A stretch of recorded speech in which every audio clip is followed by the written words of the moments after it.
What was your feeling? What was the overriding message from you from the party congress? I'll tell you briefly what mine was. One is a stable, very stable political system, and the other was a country overwhelmingly focused on its own development.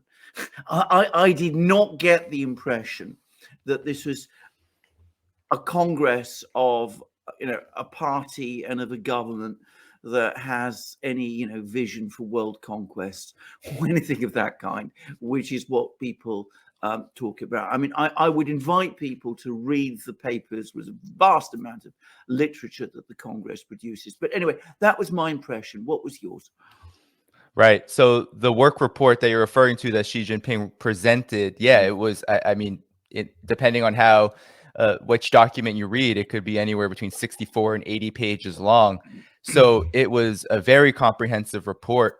And yes, development is the top key term, right? It's the one you will find over and over again in the document.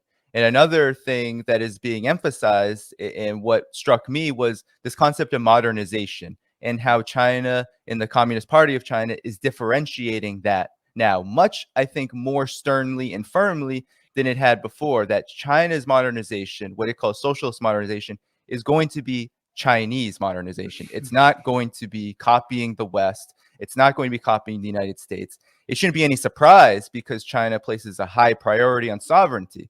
So China does not look toward the world as some kind of bastion for colonial expansion. It looks upon the world as partners, and that Chinese development, China's economic development, is the priority. So modernization, in this sense, to modernize, to be able to ascend from what it calls itself now a moderately prosperous society and to go to a modern socialist country, which is how China views its overall goal by 2050, means to do it on China's terms and not to copy any model, whether it's countries that are friendly with China or countries that are not so friendly with China. And I think this is a real response to the overall economic situation.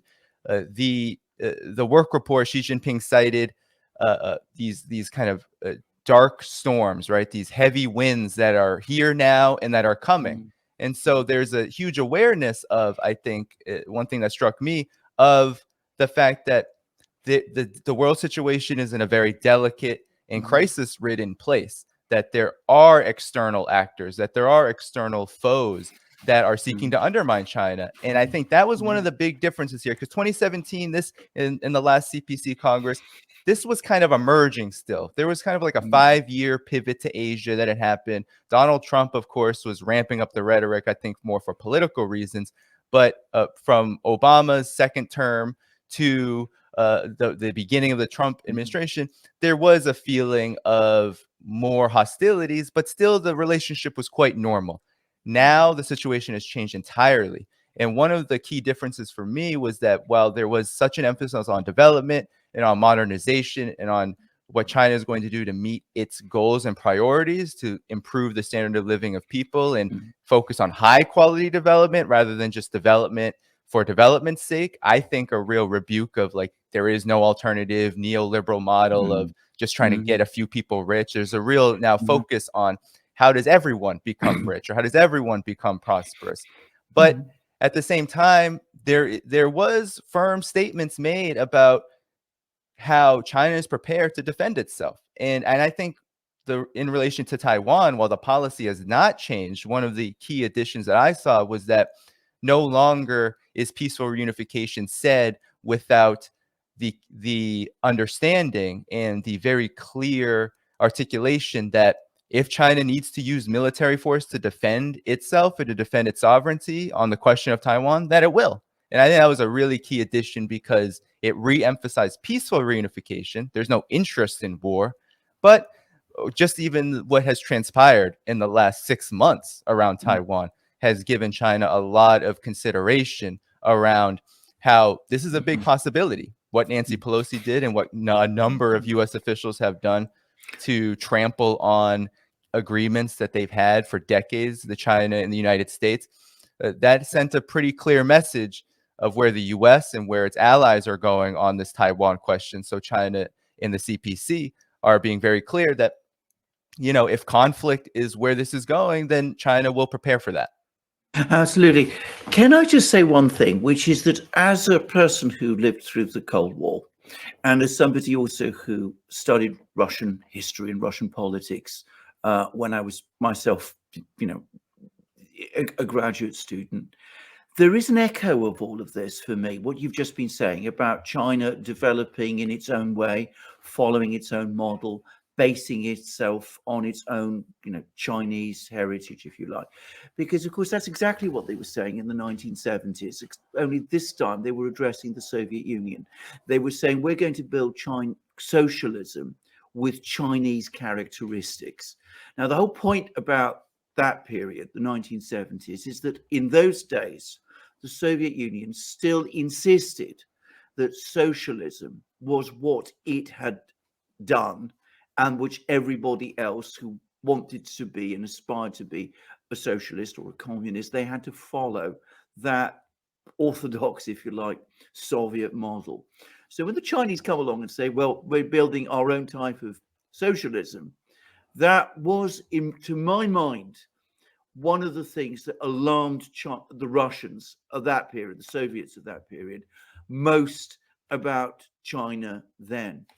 And I can't help but think that there's something similar about the tensions today, because, of course, in the world we have now, especially with the American, if I can call it that, the Western conception of globalization, that doesn't really allow for developing your economy in a way that is different from ours. I mean, that is a challenge that we can't accept in the West, because, of course, if it succeeds, it calls into question our own self-belief that we are the future, which everyone else should copy. Right, and it challenges his monopoly even on just language, right? Because Mm, globalization, it is synonymous now, almost entirely thought of, whether from critics or supporters, right? You had Francis Fukuyama mm, after the fall of the Soviet Union saying this is the end of history, that the mm, U.S. way of life, Europe, the European way of life, completely attached to the U.S. is it, right? And every other country has to go this way, and that's how you got concepts militarily of things like full mm, spectrum dominance. mm, And we know what the United States ended up doing, basically trying to invade any country that it felt deviated from its economic and political model. But what we've seen the results of this is in the fact that not only have working people been really hurt everywhere, especially in Europe, in the United States, that have seen massive deindustrialization, but you've also seen how the standard of living of people all over the world. So it hasn't benefited anybody. It hasn't benefited anyone, workers in America, workers in Europe, but it certainly hasn't benefited working people, ordinary people, and poor people anywhere on this planet. But now China comes along and says, well, we want to engage in globalization, but here's how we do it. We do it with a keen eye on our own development goals, one of which was and still is, right, the elimination of poverty. And mm, it's a huge achievement to eradicate mm, extreme poverty. But still, one of the key things I think to think about this CPC Congress about is to challenge this notion that China doesn't criticize itself. All throughout the work report, it read like, we're not doing good enough, we need to do mm, better. And that, I think, is something to remember. But this mm, includes this question of poverty. China said globalization will serve these ends, and there will be consequences, there will be issues, but we're going to try to mm. brave those storms so that we can, in the end, come out of that better. And I think Yeah. that was achieved. Now, the Western conception sees it completely differently, right? It's Mm, Western capital must dominate everywhere. And especially for countries outside of its periphery, those countries are just places to plunder. They're just ways for mm, global finance, for Western finance to make more and more and more money. And that means you need more and more and more militarism and war.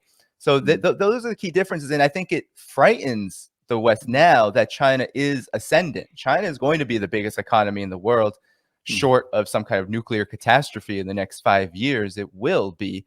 And that, I think, coupled with this overall trajectory, right, kind of reframing on its own terms Mm, what it means to interact globally, in the economic realm, politically, and in all areas, certainly means that there is kind of a new alternative, right? There's a new mm, alternative for people around the world to look at. And I was just reading this study last night from Cambridge University, to talk about the UK, right? Cambridge University, no friend of China. You read mm, the report, it's horrible. The Center for the Future of Democracy, they're calling it. It's mm, funded by Zuckerberg and by, all sorts of players that don't really like China that much.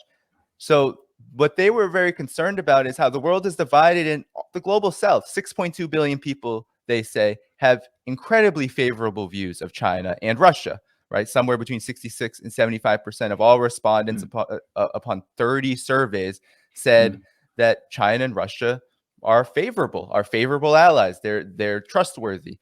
And I think that is what is at the heart of this animosity and mm, hostility. It's not just that China says socialism, because Chinese socialism really corresponds. It's not a model that's seeking to export that anywhere else. It's not saying mm, we're going, United States, you need to be like that. Collective West, mm, overall, you need to be like that. Any global South country, be like us.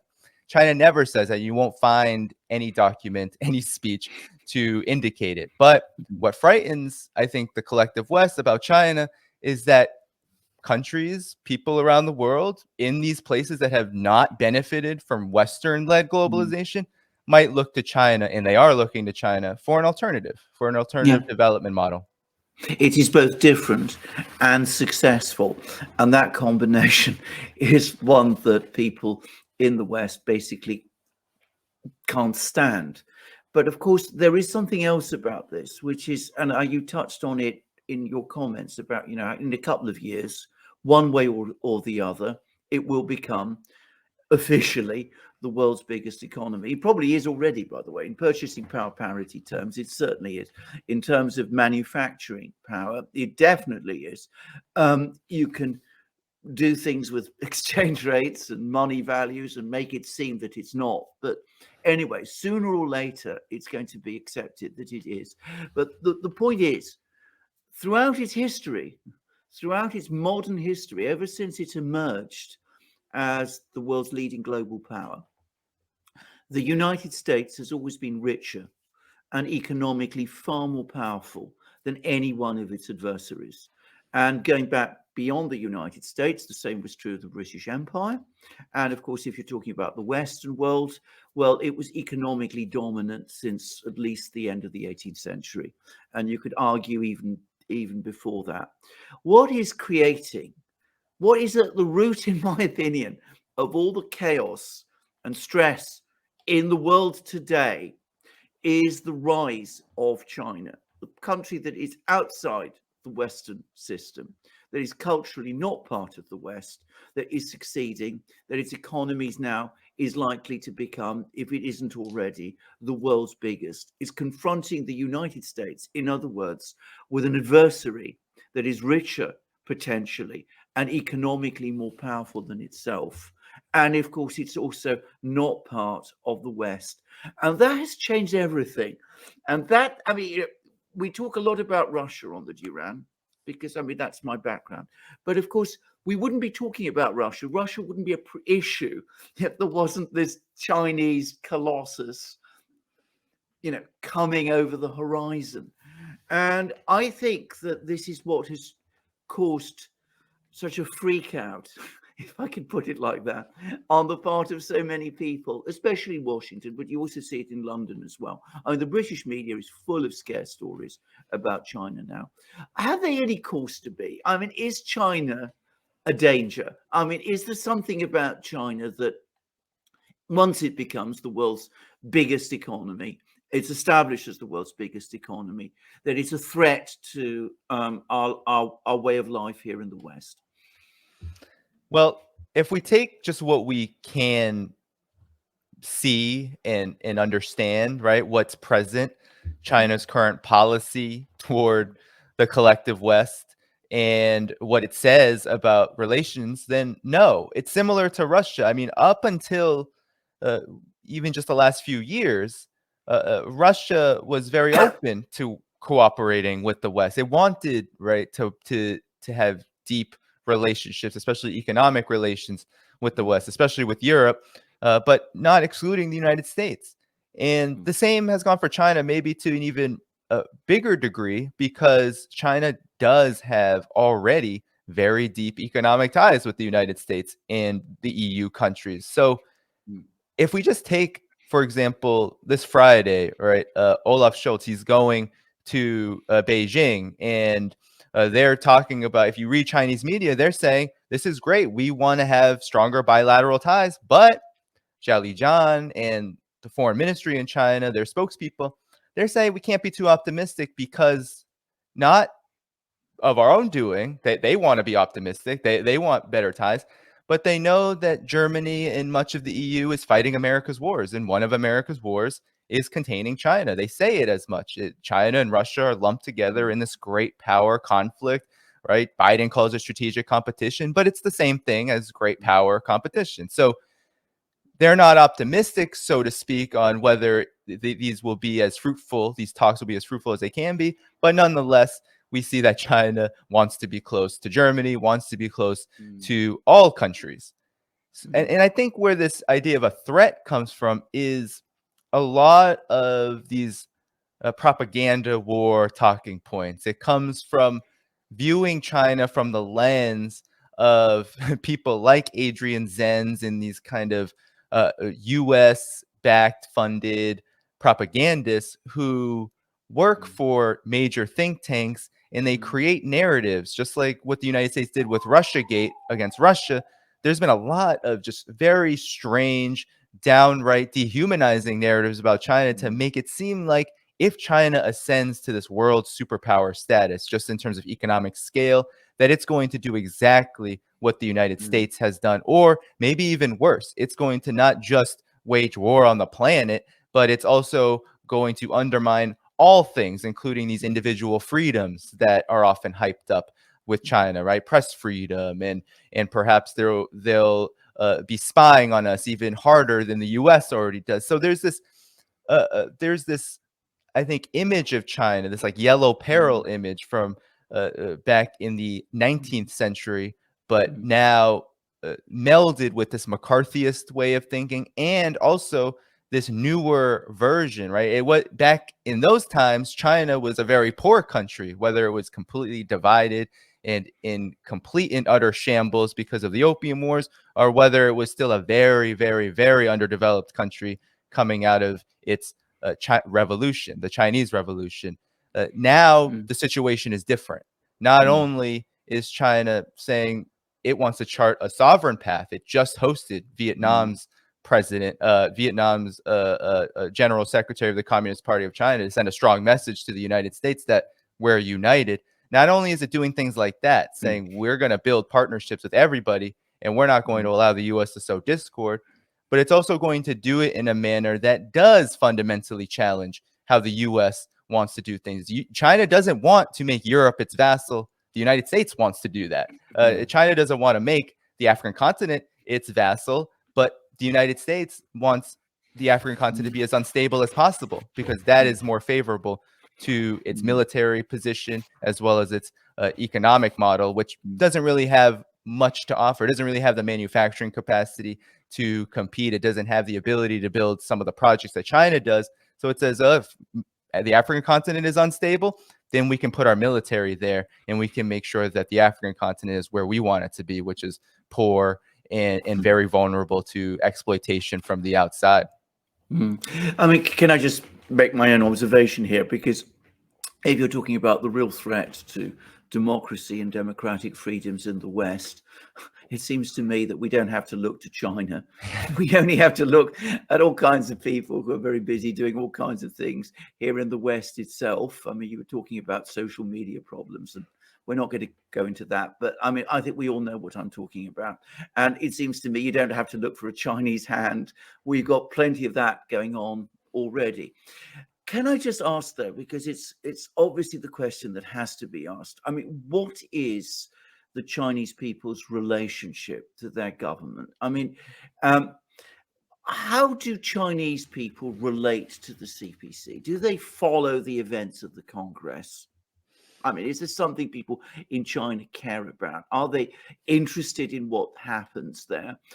Do they understand and support the government's program, building China in a Chinese direction? Or is this something that is imposed on people that they don't have any real say or control over? Or are they just indifferent? Hmm. Right. Well, I think it's a real process. Even China now is starting to use this term whole process democracy, whole process people's Mm, democracy is what mm, now China and the CPC is saying about their governance system because, and this is really a recent phenomenon because during the early periods of reform and opening up, while there was massive levels of development and people surely benefited from that, there was massive corruption and there still is corruption. If you look at the work report, and I do encourage people to read it, you will see many references to this, and not in the sense that corruption is over, but that it is still very much a real problem. It is a very much a condition of trying to balance its own development priorities with those that it's opening up to, which can lead to things like grift and all sorts of vice and things like that, which China understands exists in its society. So one of the things that has really, I think, changed the dynamic in China's political system is one, expanding, of course, membership into the Communist Party of China. It's always growing just in terms of numbers. Now it's 96 million people, and the biggest and most enthusiastic demographic joining the Communist Party of China is young people. And with so many, I mean, 96 million people, it is bigger than most countries. And it also has relationships. If 96 million people are in the Communist Party of China, you have many more, right? But hundreds of millions who have relationships of some kind, family relationships, ties in that way.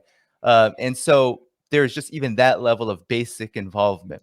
mm, But over the years, China has waged a very fierce anti-corruption campaign, one that does scare the collective West quite a lot because it really does target people that the collective West really likes, which are people who are getting rich based off of not their merit, but on criminal activities, things like that. That has been clamped down on hard, especially within the party. I mean, we're talking mm, about millions of corruption cases being processed, hundreds of thousands of people being punished, and many thousands of people mm, being just taken out of the Communist Party in the last decade alone. And that is massively popular. You have approval ratings of just that policy of nearly 100%. And that mm, has gained a lot of trust and confidence in the government because it's come with a lot of domestic benefits, a lot of mm, homegrown benefits, like being mm, able to build better infrastructure, like being able to direct money, loans, and financing where it needs to go, right? Being able to prioritize on things like getting good quality plumbing, the toilet revolution, they call it, into the poorest rural areas, rather than that money going to, say, getting some official extremely rich and to kind of burnish their profits from their position in the party. And so that is a massively popular policy, and I think underscores the relationship of the CPC to its people. It doesn't have the same kind of relationship as maybe the US and the UK have between officials and the people. It's not people are voting every so many years, and then those forces just represent so-called the people however they wish to do it, and there's no accountability structure at all. They call it whole process people's democracy in China because it includes components like, yes, you can elect the lowest level officials, and then there's a process of electing upward. That's what the CPC National Congress did, right? They sent delegates from all of the local areas, and those delegates then elect upward to the top, to the general secretary. It's similar in the national governance structure where you have at the lowest level, at the village level, the township level, people do vote. They vote for who represents them. And then those forces, those people, they vote for the next level, the municipal, and then the province, and then all the way up to the National People's Congress, which is also thousands of people. But then there's something also very important is consultation, right? mm, China doesn't see bottom up as being something to like idealize, right? It's not something that's perfect. Just because people have a say on the ground doesn't mean that things are going to get done. You can't have a system that is all bottom up, because then what are you going to agree on? So there's a lot of emphasis on consultation, of having top level officials make decisions based on experimentation, based on consulting with people at lower levels and trying to get it right. It's not always right. It's not always correct. Errors happen. We saw errors, for example, in Shanghai around COVID. That was an error. There were harsh policies taken. There was like a new model being experimented on how to contain COVID, and it didn't work. And so they changed the policy. The same goes around all sorts of things, regards to the economy, the judicial system, things like that. You try something out, see if it works, see if people benefit from it, and if they don't, change it again. But you don't do it without consulting with the lower levels of the governance system and of the society. And I think that's how China views it, and that's how China views its relationship with the people, and how the government views its relationship with the people. And it has been successful, regardless of whether you agree with it or not, whether you think it's a good political system. Even Harvard Kennedy School says that the vast majority of Chinese people have trust in their government. They believe their government is favorable. It's the one that they want, in upwards of 95%. Recent studies have shown upwards of 98% in the last couple of years alone. And what's very interesting is that this only magnifies the more that the US and the collective West becomes aggressive toward China. When I was there right before COVID. The amount of questions I received about, how are you doing? Your society seems to be in really rough shape. There's a real feeling, right? This didn't always used to be the case. There used to be a deep love of the American way of life in China in the early period of opening up and reform. Now those feelings have gone to, well, our society seems to be doing pretty good. The United States and those European countries following it, not doing so well. So we should be confident in our own model rather than trying to take as much as we can from the outside. And that was the feeling I got, because there were people scared for me. Oh, you're from the United States. Are you going to be safe from all of the guns? Like, that was kind of the feeling, as well as why are you so hostile toward, like, why is your government so hostile toward us? We're not doing anything. Like, we're not doing anything to you. And I think that's only uniting more and more people, even people who are not committed to the Communist Party, who are not committed to the top leadership. They're also seeing, well, this is the system we have, and this is the system that's most stable. Why would we try to emulate the outside? Why would we try to emulate from forces that are seeking to undermine even just the basic principle of national sovereignty and our capacity to be independent